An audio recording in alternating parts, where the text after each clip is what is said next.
মারাত্মক দুষ্ট, বাপের কথা একটু মানা না, শুনে না, খুব গাট্টারামি করে, এলাকার মধ্যে খুব অন্যায় অপরাধ করে, এটা কিছু করলেও শোনে না, যত ওয়াজ নসিহত করে ভালো হয় না। তো বাপে ফজরের সময় দায়িকা দেয়, বাবা উঠ, আদান দিচ্ছে, মসজিদে চল, নামাজ পড়বি। ছেলে হ্যাঁ কোরআন দিয়া, হ্যাঁ আসতেছি, জানান নেই, আর যায় না। বাপে একদিন দুই দিন কয়েকদিন পরে জাগাইতেছে, পোলা যায় না। পরে একদিন বলতেছে, কি রে উঠবি না, মসজিদে যাবি না, নামাজ পড়বি না?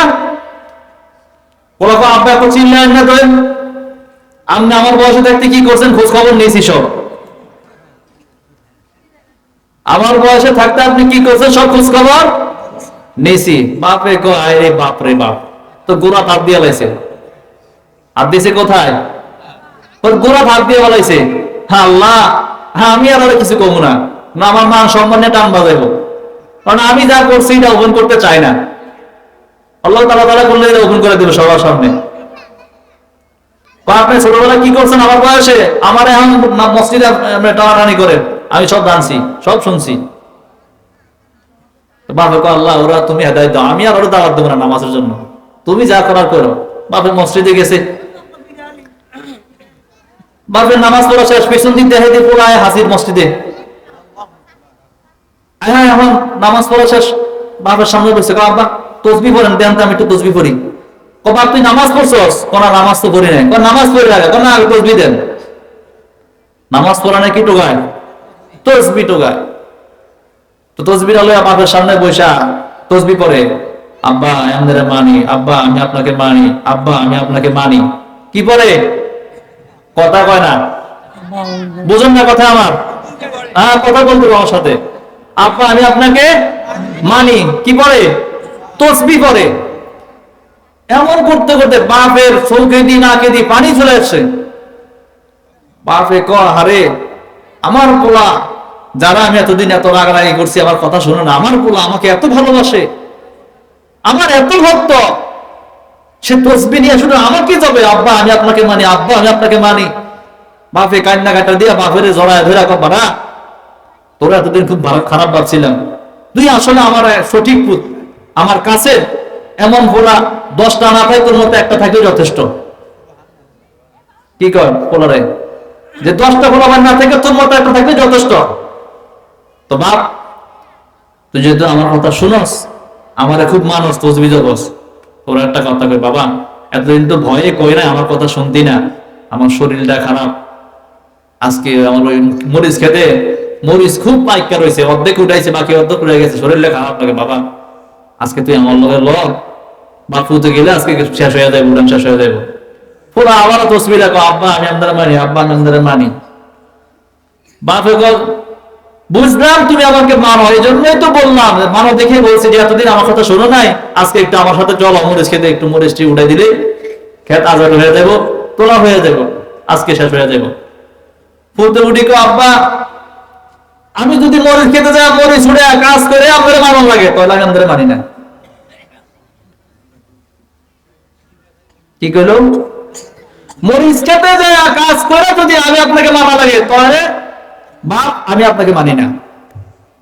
শ্রোতা যারা আছেন বুঝাতে চায়, ওয়াজ শুনে গেলেন, যদি কম যে হুজুর কোরআনের মধ্যে কি আছে এটা আমি পালন করলে, যদি পালন করে আমাকে মানার লাগে, তাহলে আমি নাই। আর যদি কম যায় শুনে গেছি মাইলে মাইলে না মানে নাই, ওয়াজটা শেষ করে বাইরে যায় কেমন সিগারেট দে, হুজুরেরা কত কথা কেউ দে, একটু দে,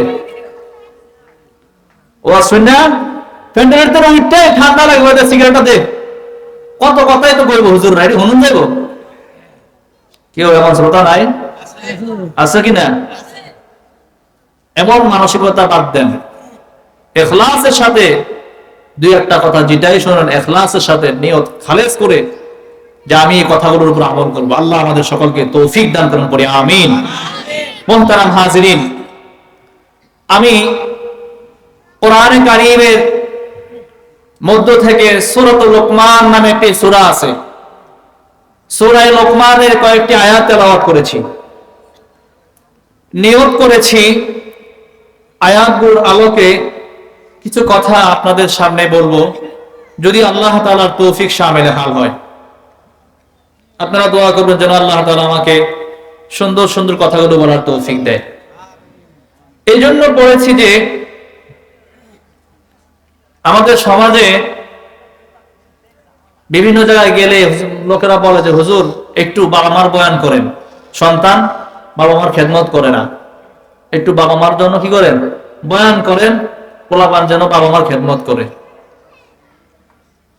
চিন্তা করে দেখলাম সব জায়গায় এটাই বলে যে বাবা মা খেদমতের বয়ান করেন, কোন জায়গায় বলে না যে সন্তানের হক কি, সন্তানকে মানুষ করার কিভাবে পদ্ধতি, কিভাবে মানুষ করব এই সম্পর্কে বয়ান করেন।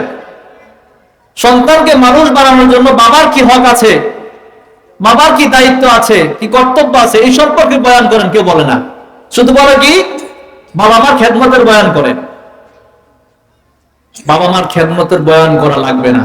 আপনি যদি আপনার সন্তানকে সন্তান মানুষের মতো মানুষ বানাইতে পারেন, ছোটবেলা থেকে তাকে তালিম তরবিয়ত দেয়া, তো শেষ বয়সে আর হুজুরদেরকে বলা লাগবে না যে হুজুর মা বাবার খেদমতের বয়ান করেন, এই কথা বলা লাগবে না।